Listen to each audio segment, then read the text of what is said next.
This video is already twice the length I wanted it to be, so we're skipping the intro and getting straight into this. Although I will say one thing before we start.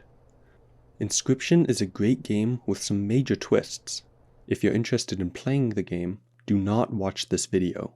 Come back after you've beaten it, as we're going over everything this game's story has to offer, minus some of the ARG stuff. So, if you've already played it or don't have any intentions to, continue on. Act 1. We begin our journey, yet as we open the game, the new game button is locked, and we're forced to click on the continue button instead. We find ourselves in a dark cabin as two eyes open, as if awakened from a long slumber. This is Leshy, Lord of the Beasts, and one of 4 scribes, although we'll get into what that means later. Without even pausing for introductions, we immediately start playing his card game. The rules are simple. Each turn we draw a card and may place as many as we want, with the only restriction being its blood cost, requiring as many creatures to be sacrificed as its blood cost. So a wolf with a blood cost of 2 takes 2 creatures to be sacrificed before it can be played. To win a battle, we must deal more damage to our opponent than they deal to us, tipping the scale in our favor. Each victory lets us move our piece another step forwards, and each loss blows out one of our candles. This continues until reaching the end of the map, where we fight one of 3 bosses. For the boss fights, Leshy will put on a mask and act out a woodland character to fight you, from the prospector hungry for gold to the angler never taking a break from fishing. These aren't the only characters he plays out either. There's the trapper, the woodcarver, the trader, and more. All played by Leshy, all furthering his world that we play in. Our cards consist of everyday forest creatures, but one stands out, the Stoat. He straight up talks to us, asking for help to escape. However, Leshy is always watching and immediately shuts down the conversation. With no other choices, we continue playing his game. In the end, we don't stand a chance. Our candles will be snuffed out and we will lose. Leshy reaches out to us and the room fades to black. We awaken and see Leshy standing in front of us. Before finishing us off, he allows us to create a memento using the cards in our deck, even allowing us to name it, the title of a true warrior. He praises our card and asks for us to stay still, so that he may create the portrait.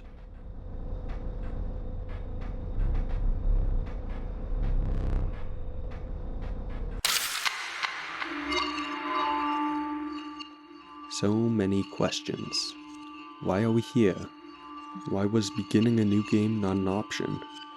What are Leshy's goals with this game of his? And why is the ferret talking shit to us? Well, we'll just have to wait and see. But for now, we're left with no choice but to continue playing Leshy's game, over and over again. Each time getting slightly stronger, being able to use the portraits we create each death in the following runs. Leshy also introduces many more mechanics as we go, all with a single connection. Each and every one of them require sacrifice. There's the first and most blatant use of sacrifice in the first mechanic, blood costs, where we have to sacrifice creatures to put down other, more powerful creatures. Then the next one, obtaining the pliers item, giving you the ability to pull your own teeth out and add them to the scale, tipping it in our favor. Another creature summoning one is bones. Creatures with a bone cost instead of a blood one require a certain amount of your own creatures to have already died to be played. And finally, an upgraded version of the pliers, the knife, which lets you cut out your own eye in exchange for a massive tip in the scales. I don't think I could ever describe Leshy as a kind person, but he does have the courtesy to let us walk around his small cabin while we're not in the middle of a battle. While doing this, we find a multitude of different puzzles, giving extra cards, bonuses, and a talking beetle. This beetle and the stoat seem to know each other, and both want to get us to get all of them out of this game. But to do that, they say we'll need the help of the wolf, the only one who can bring things back to normal. However, with no way to find him, we keep playing. As we play, we continue to learn more and more about the game, as well as learning more about Leshy and his mannerisms. Leshy cares for nothing more than his game. He cares not for the pain you go through as you tear out your teeth, nor for the fear of the creatures being played, who can quite literally be seen shaking in fear as you pick one to sacrifice. With no more than the switch of a wooden mask, he's able to completely change the atmosphere, his speech, and mannerisms, all to enhance his game. However, he can and does crack. When beating a boss too quickly, he gets angry that he wasn't able to show off the genius of its mechanics, and summons a board full of powered up bears, instantly ending that run, showing not just how much he enjoys the game, but how much he wants you to see and appreciate it. After dying once again, we are treated to a small scene before returning to the cabin. We see a green man of sorts, who has painted the answer to one of the riddles inside of the cabin. It seems we have a benefactor. Not only that, but in one brief moment, the context of the entire game changes when we hear someone outside the game say "whoa" in reaction to the scene.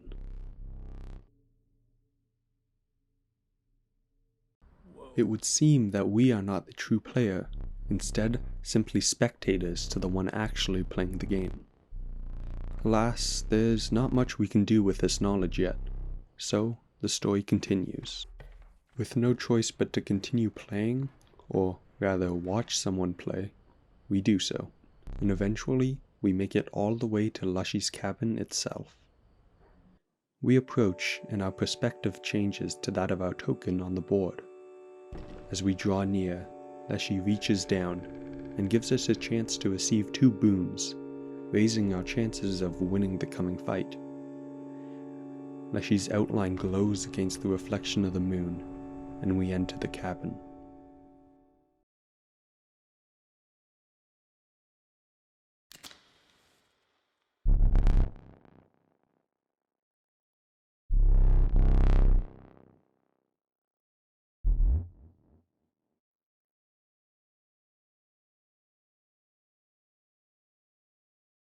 And so, the final duel begins.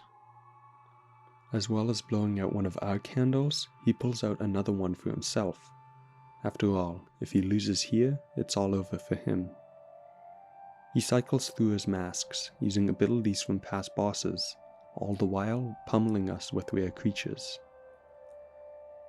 If we still manage to outdamage him, we'll be brought to the next phase, where the cards we've been making turn against you and attack.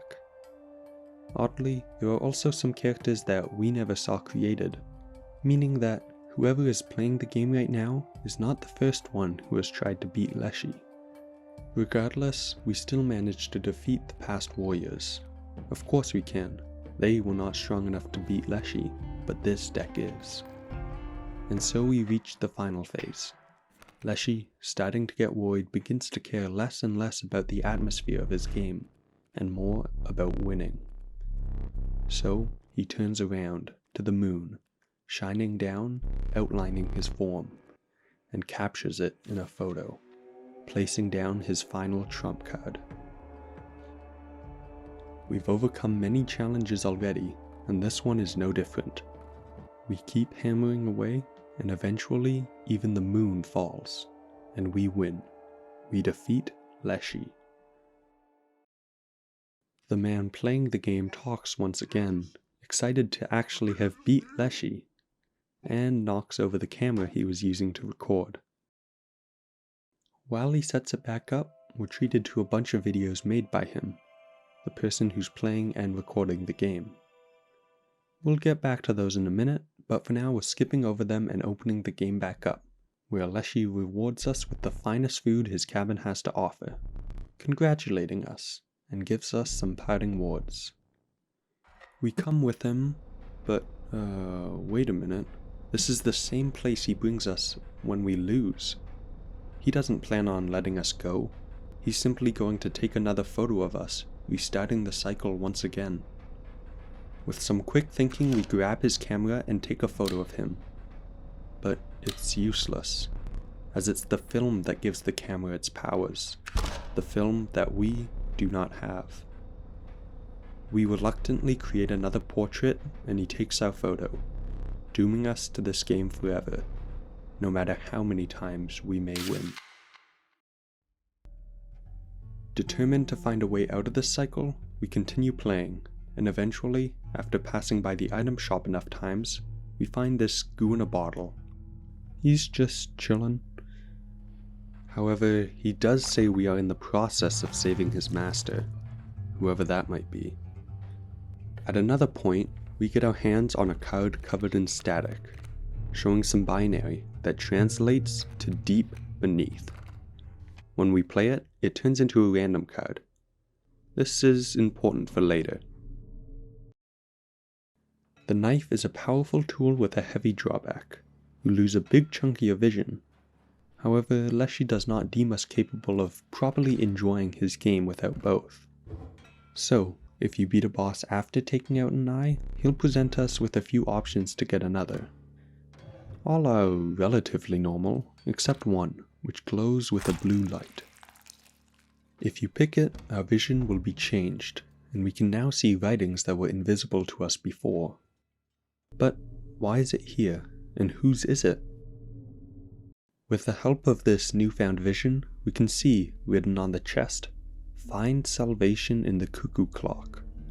Once venturing over, we see that the correct hand positions have already been marked with the same invisible ink. Inside, we find the final talking card, the one who will apparently be able to turn everything back to normal. The stunted wolf, and behind him, some film for Leshy's camera. At last, we finally have the power to stop Leshy.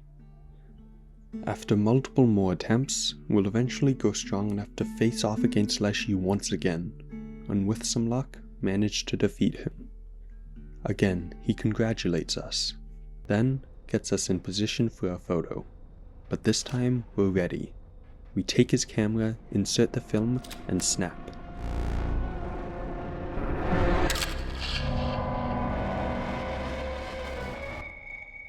After defeating Leshy, we can finally see that behind us were bodies, all of the same person.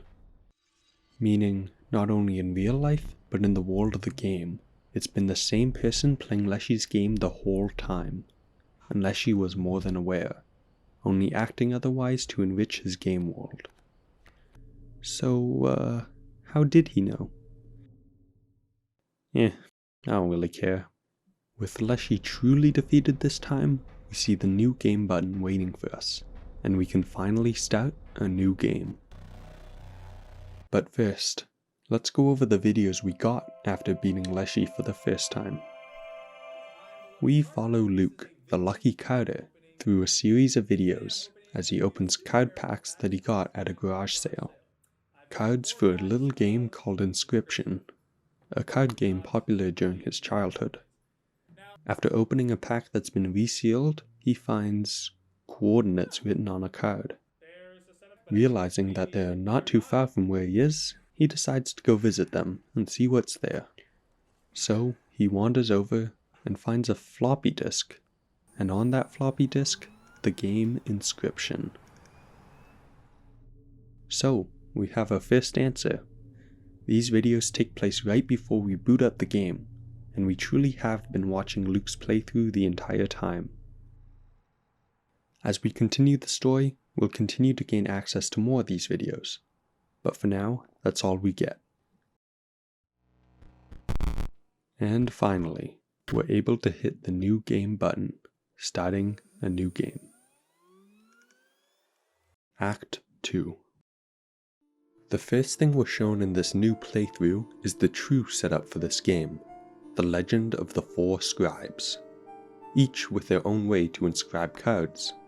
Grimoire using her quill to inscribe the epitaphs of the dead, Leshy using his wildlife camera to capture beasts into cards, PO3 using a particle scanner to copy the CPUs of his robots, and Magnificus using his brush to paint his pupils. Using these abilities, they solidified their power, until one day, a challenger arrived to replace one of them. That challenger, of course, being whoever is currently playing the game. We're given the choice between what kind of deck we want, determining which scribe we'll replace. But little do we know how irrelevant that choice is. To get the chance to replace a scribe, the player must first venture to all their respective regions, beating their minions and then the scribe themselves. Only after doing this in all 4 regions will the player be able to challenge one of the scribes to replace them. So, our second journey begins, heading off towards the forest, the domain where Leshy the Beastmaster resides. We arrive, and quickly find ourselves at the cabin we spent oh so long in. We talk to Leshy, but he acts like he's never met us, like he's forgotten all about us after the beginning of the new game. Again, he requires us to beat the Prospector, Angler, and Trapper before facing off against him. But this time, they're alive and well, not just alter egos he gets after putting on a mask. After beating them and conquering Leshy for what is hopefully the last time, he actually concedes, seemingly unable to force us to play his games indefinitely inside of this world. As we head out, another scribe walks in the door, PO3, vehemently enjoying the scene of Leshy losing. He continues to say that it's no wonder we're back here again, and that we would have been here sooner if the disc hadn't been lost, then changes his face so it resembles that of the Stoat. So, this is evidently very important. Not only does this reveal that the Stoat, Bug, and Stunted Wolf were the 3 other scribes, it shows that this has already happened many times over, referenced by PO3 saying, again.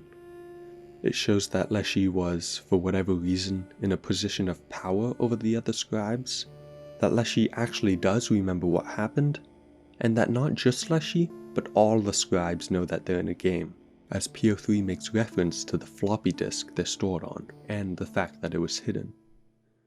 But how could they know that?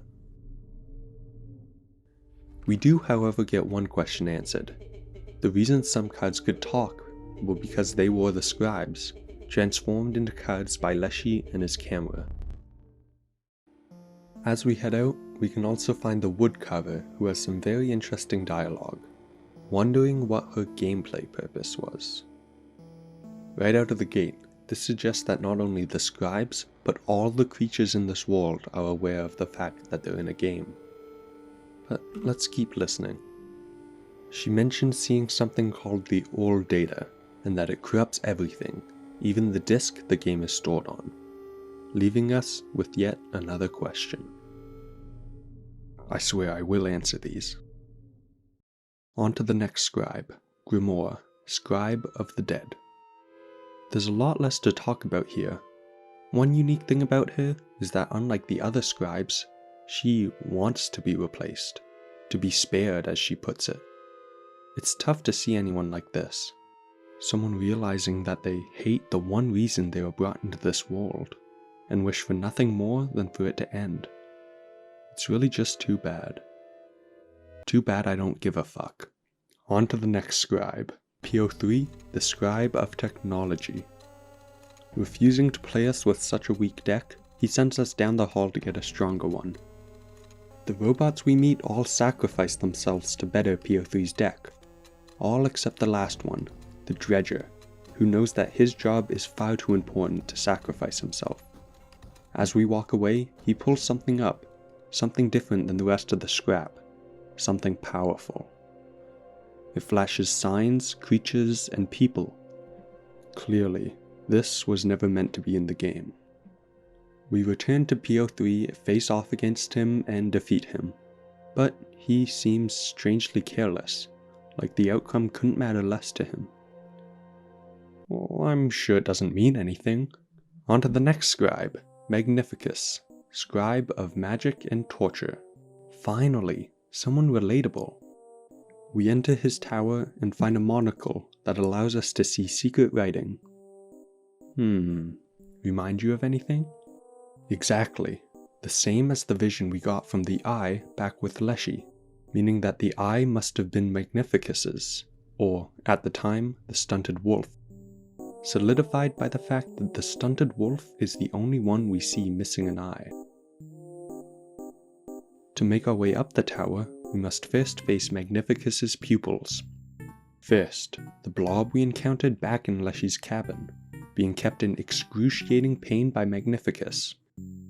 Then, a head implanted on a spear, slowly being melted by the surrounding lava.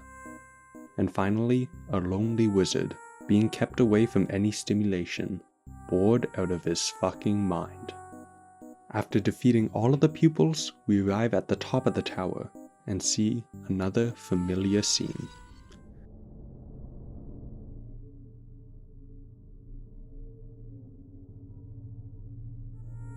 So now we know that Magnificus not only helped us with the invisible writing, but was also the one who gave us visions to help with the puzzles. Before talking to him, we find a note meant for Grimoire, saying that he believes PO3's plan goes beyond a mere power grab, that this great transcendence he plans will have catastrophic and unpredictable results. So, we have even more questions. Anyway, we face off against him, win, and before we leave, he tells us that while Leshy did do terrible things while he was in power, he's far from the worst thing that can happen around here. You must especially be aware of... Oh well. While Luke charges up his battery, we get to look at some more videos, and along with them, find ourselves with even more questions. We watch as Luke sends an email to the developers of Inscryption, a company named GameFuna. He even asks all his fans about it, but it seems that his digital copy of Inscryption is the only one in existence. The developers at GameFuna eventually reply, saying that he's got to return it or they will take legal action. What the fuck? In another video, we see that a woman from GameFuna actually comes to his door, asking for the game back. But Luke denies ever having seen it, and she backs off after he starts inquiring on how she got through his locked gate. In the last video, we can see the stress of his situation finally getting to Luke, as he breaks down while recording.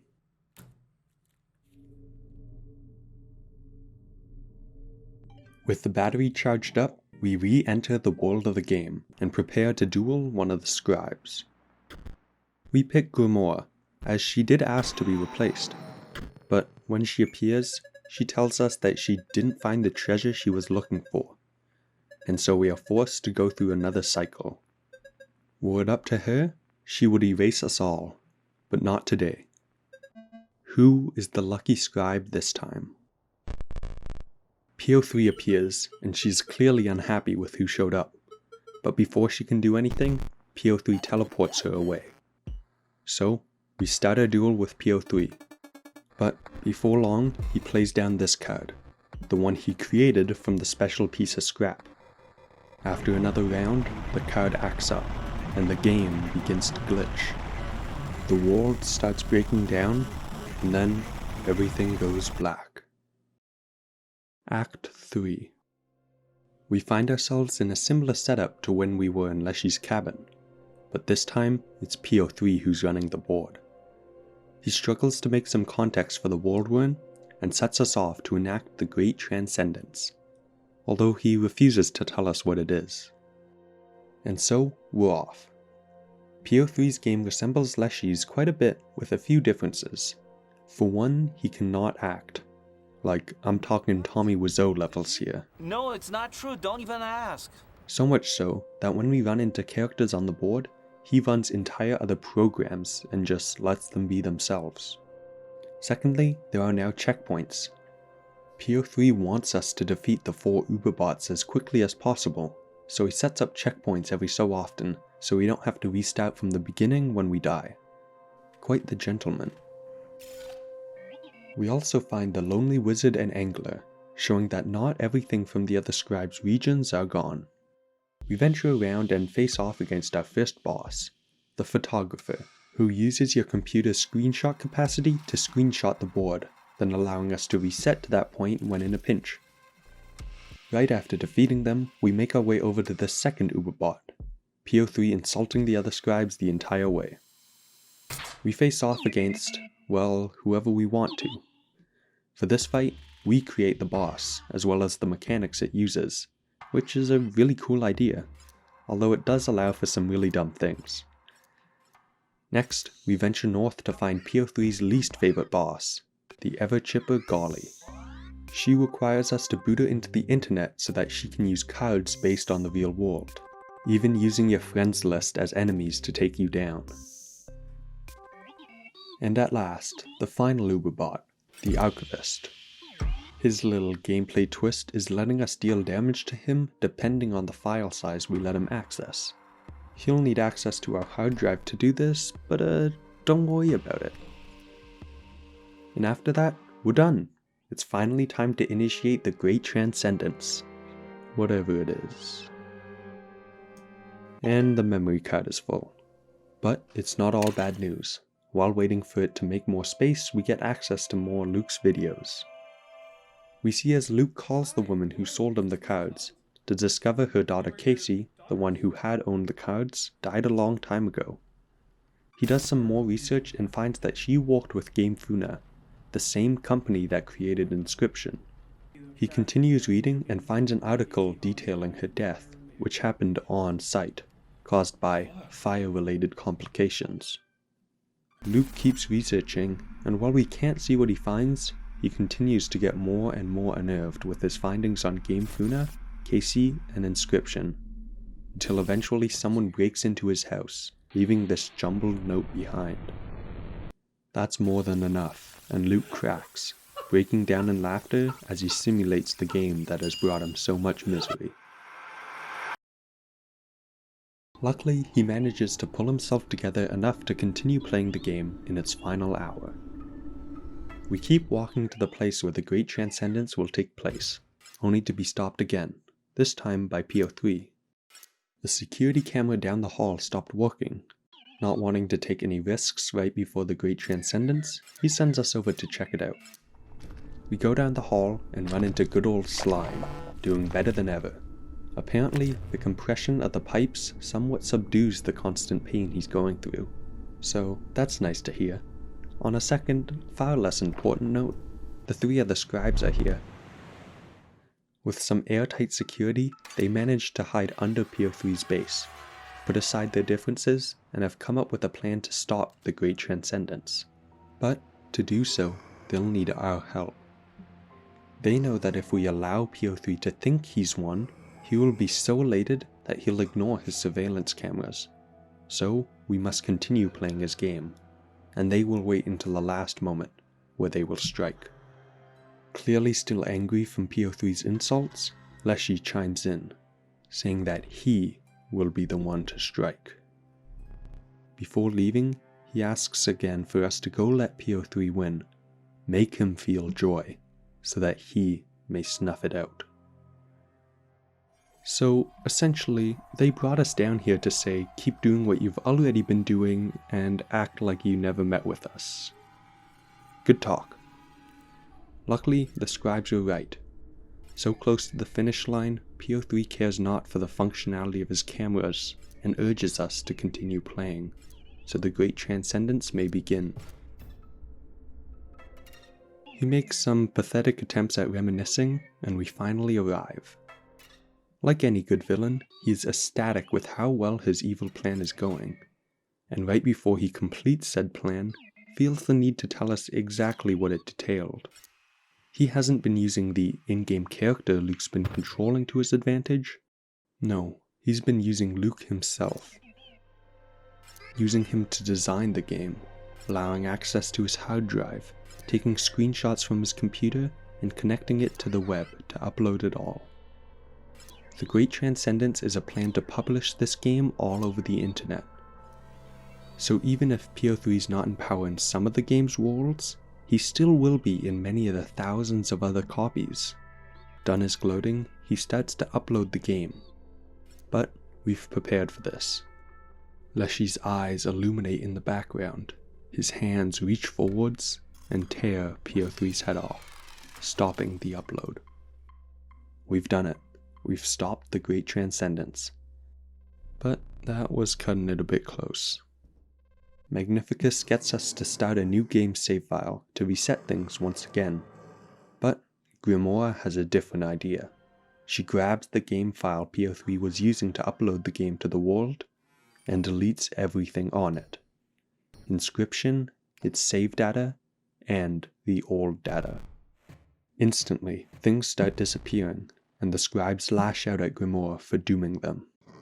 She stands by her reasoning, claiming that this is freedom from their endless quarrels the game forces them to have, freedom from suffering, and even discounting that, there are things on this disc that must die.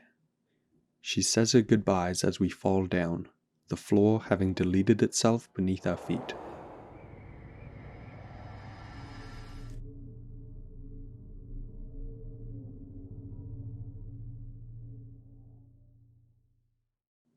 Light returns, and we find ourselves in Grimoire's domain.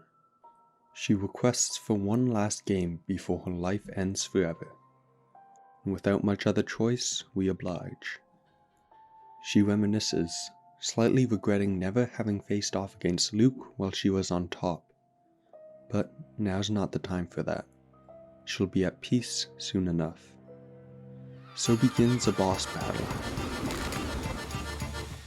But the assets are deleted before she can use them, so she settles for a handshake, marking the end of a long journey through life as a keeper of death.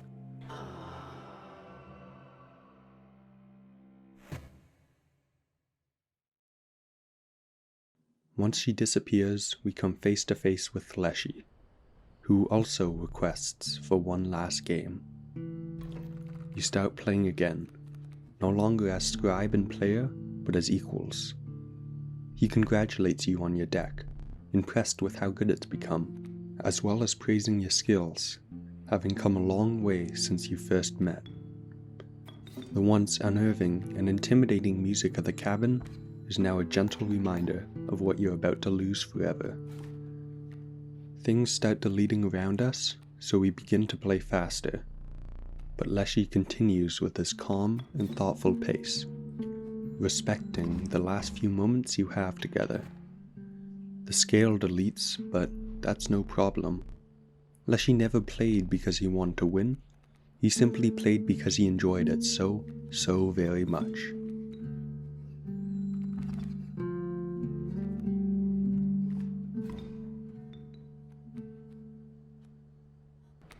The bell deletes, and everything else quickly follows suit.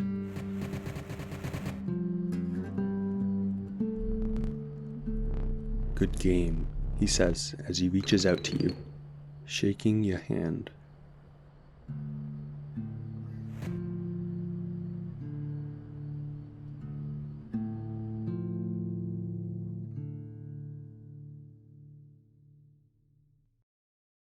Light returns again, and we find ourselves with the final scribe, Magnificus.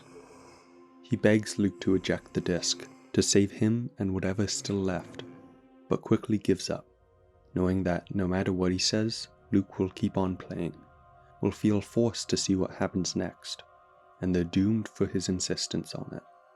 So, instead he asks to dance, for both of them shall be meeting their makers soon. And so, we begin the final duel. As all the scales have already been deleted, Magnificus pulls up a scoreboard with 400 points on each side, somehow convincing himself that we'll be able to play a game for that long. We play, and Magnificus paints. The world starts to fade, but Magnificus fights back, not ready to die yet. So, we continue our duel. Sadly, there's not nearly enough time. The board deletes, and soon after all the pieces. Too greedy with the length of his game, Magnificus dies before he can shake our hand.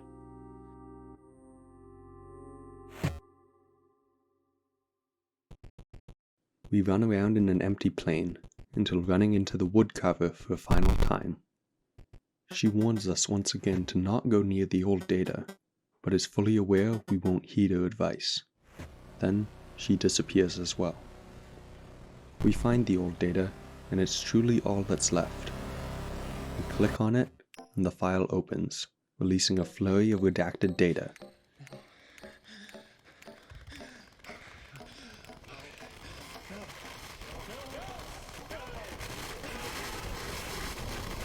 We see Luke grabbing the floppy disk and smashing it into a pulp.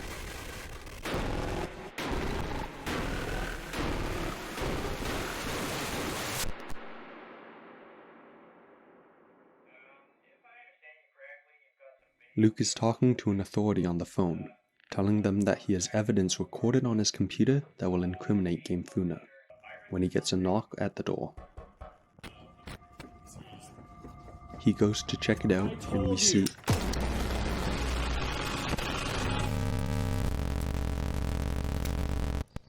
We see the same woman from Game Funa, who puts a bullet straight through his head. Talk about a happy ending. Despite our story having just ended, we still seem to have many questions. But don't worry, for they can all be answered. Why does Game Funa want the disk so badly? And what is the old data? First, let's talk more about Game Funa, and why they wanted Inscryption back from Luke so badly they killed for it. Things begin to delve into the lore of other games made by Daniel Mullins, but we're trying to avoid that for this video. However, I will still explain what is relevant for this game's story. Game Funa is not just an ordinary game company that accidentally created Inscryption. It was for a purpose. Game Funa had what we know as the old data, and either to hide it or to manifest its powers, they built Inscryption around it. The old data holds an incredible amount of power and evil, potentially threatening the Earth, so they definitely needed that disk back, although their intentions may be less than peaceful. How do the scribes know they're in a game? The game they built around this old data has some unique qualities, not only negatively affecting the minds of those who played it, but the characters inside the game gained consciousness. The 4 scribes changes were even more notable, becoming fully aware of their existence inside of a game, as well as developing unprogrammed anger at each other and towards the player, entirely caused by the old data. How is the game lost? So, we know that Game Funa created a game around an evil substance known as the old data, and that they would do anything to get it back into their hands, going as far as killing innocent people. But how the hell did they lose it in the first place? To find that out, we need to talk about Kaycee Hobbs. Unfortunately, not too much is known. What we do know is that Kaycee had a big part working on Inscryption with Game Funa, although it's unknown if she was aware of the old data's power.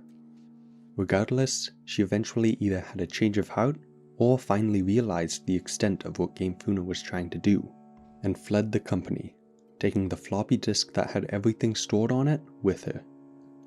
She knew she didn't have much time left before Game Funa tracked her down and took the disk back. So, she came up with multiple precautions, both to avoid its return to Game Funa, and to keep the old data's power from becoming too great in the hands of the scribes. Firstly, she needed to put a scribe in power. Not just a random one, it needed to be Leshy. She chose him because he is the least ambitious with his goals. Unlike PO3 who wants to put the game all over the world, or Grimoire who wants to delete everything, Leshy simply wants to play his game, so as long as he was in power, the game would be kept in a sort of stasis. But how does one put a scribe in power?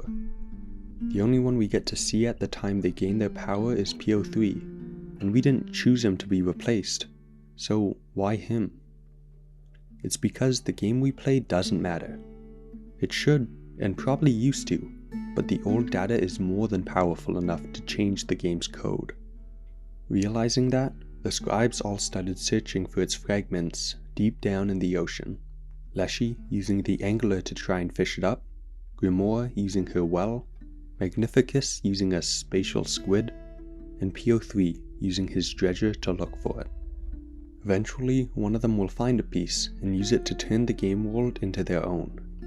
They will keep control over the world until eventually being defeated by the other scribes with the help of a player, as we do so with both Leshy and PO3. It truly was just by chance that in our playthrough, PO3 was the one to find a piece of the old data. It could have been any one of them. Back to Kaycee. Using her knowledge of the game and old data, she helped Leshy find a piece of it before any of the other scribes, which we see as the fuzzy card, cementing his position in power. Then, she hid the disc in the middle of the forest, hiding its coordinates inside of a card pack for Inscryption the card game, which was popular during her youth, either so she could find it, or perhaps because she hoped it would find its way to someone else who truly loved card games. Someone like herself. That someone ends up being Luke, and is why, when we first boot up the game, the new game option is unavailable, because she had already started this cycle and put Leshy into power. We even can see that she made a portrait for Leshy during his boss fight. Yet, all of Kaycee's efforts were in vain, as Luke fails to keep it a secret, and ends up getting it back to Game Funa. And with that, we've answered all of our questions. Thanks so much for watching. I'd love to answer any extra questions or criticisms in the comments, so feel free to do either. Have a great day.